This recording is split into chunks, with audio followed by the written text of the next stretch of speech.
kasulukuyang Ondoy, talagang malakas yun. Yung third floor ko ng bahay ko, 2 baitang na lang. Oo. Tapos, iniwan na lang namin yung mga gamit namin.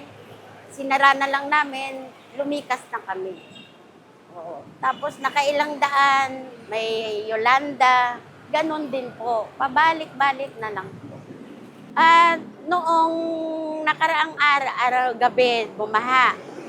1 hour lang yun. Hindi naman nakasampa dito.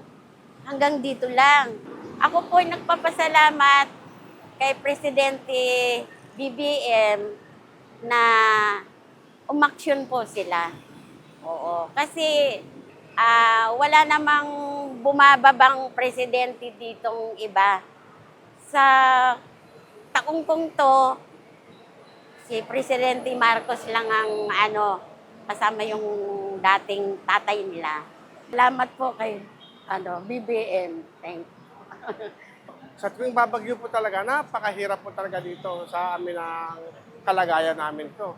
Ngayon po, nung nalaman po namin na gagawin na po itong kalsada na to, ay naku po, nagpapasalamat po, sana po matuloy. Natuloy nga po yun. At sa ngayon po ay medyo maganda, sana po ay guminhawa na po kami ngayon.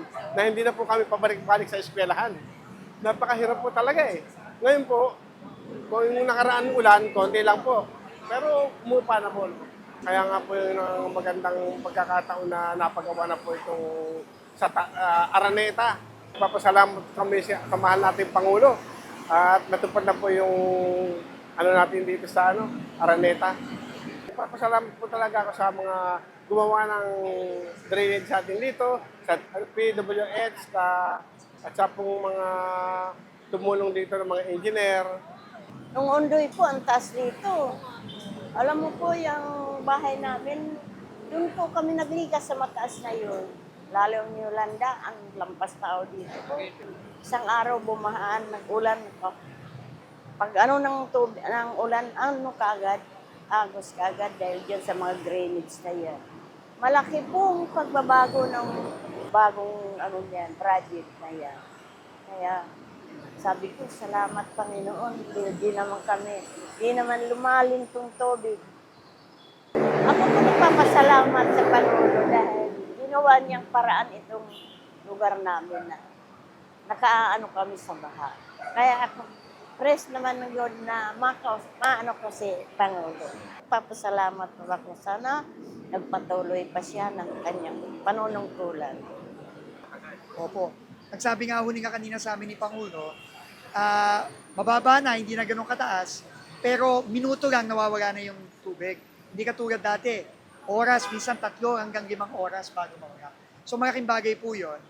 Pero hindi pa tayo titigil kasi gagawin pa natin yung kabila, tapos i-extend pa natin ito hanggang magkabilaan ng Araneta. So tuloy-tuloy lang tayo. Yun na yung sinabi ko sa ating regional director tsaka kay ARD Sherwin, na dapat kung ano yung ginawa dito ng district natin dito sa Araneta, kailangan ganito na rin yung gagawin sa buong Metro Manila. Kasi nakita natin effective eh. So, as long na tama ang gagawin, hindi na nakawin ng pera, tama ang gagawin, tingin ko kahit pa paano, may ibsan talaga natin yung pagbago.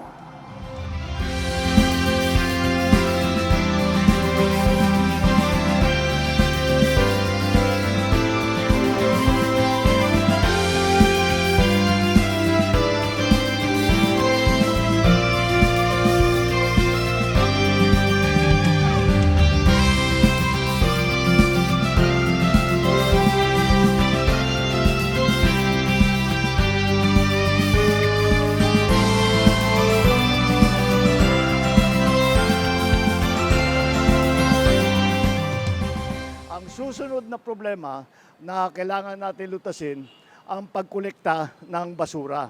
Dahil ang nangyayari dito, pagka pumapasok na yung tubig, dala yung basura, nababara na naman yung ating mga drainage. Kaya magpapatulong tayo sa local government, hihingi tayo ng tulong kay Mayor Joy at sabihin natin kung pwede ay gawa tayo ng sistema para tuloy-tuloy ang pag-declogging. Pagka naayos natin yan, palagay ko mararamdaman. Ngayon pa lang nararamdaman na raw nila na hindi na tumataas yung tubig at kapag may tubig na umiipon dito, ay mabilis naman mawala. Hindi kagaya ng dati.